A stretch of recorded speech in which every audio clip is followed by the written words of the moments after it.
First of all, I want to take an opportunity to wish everyone in Southern Virginia a blessed Christmas and New Year. This time of year I find myself reflecting particularly on that wonderful story about Mary that we heard on the fourth Sunday of Advent, in which the angel Gabriel visits Mary to basically offer her a new vocation. And Mary's unbelievable courage in saying yes to that incredible announcement that she would be the mother of our Lord. And to think what that yes took. I mean, yes to a plan, as Barbara Taylor says, for your life that you did not choose, to agree to something you don't know how to do, and to do it for reasons that you don't fully understand. It was, I think, a remarkable yes, and something really worthy of reflecting on in our own lives. The other day I was watching an interview on one of those television talk shows, and they were interviewing a young artist, and he was talking about his personal life and how things had radically changed for him recently. And he explained that pretty much it was clear that he had been a very successful artist in his younger years in particular, and had run with the rich and famous, and had lived opulently, and really was a jet setter for all intents and purposes. He eventually met a wonderful, beautiful model woman and married her. And he said that from the very get-go he had explained to his wife that no matter what, he really thought the one thing he did not want to do in life was have children.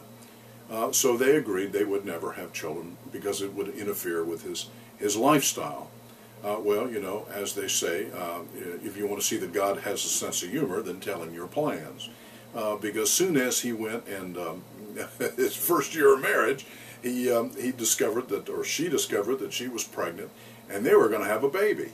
Well, he was very upset about it, but out of love for her, and she wanted the child, he agreed.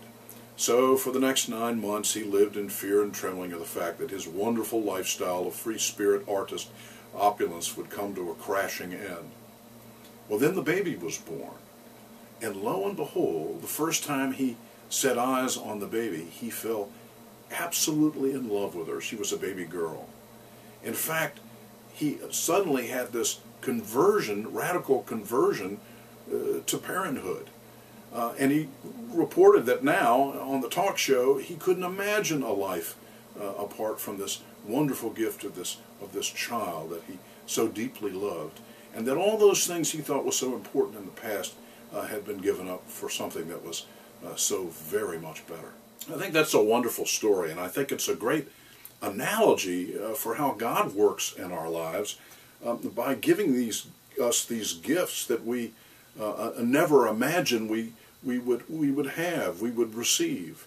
That God gives us things that are so much better than anything we could ever imagine or even conjure up on our own. When all is said and done, Christmas is not just about giving gifts. It's also about us receiving the powerful gift of the Incarnation. That takes trust, something that we're not always willing to do, but something that if we do brings us to new, amazing possibilities. This holy season, I hope and pray that all of us in the Diocese of Southern Virginia, in our various parishes and places, will find some special moment in our lives to say yes to the Incarnation and yes to the new and wonderful life-giving possibilities that God brings us in His Son, Jesus Christ.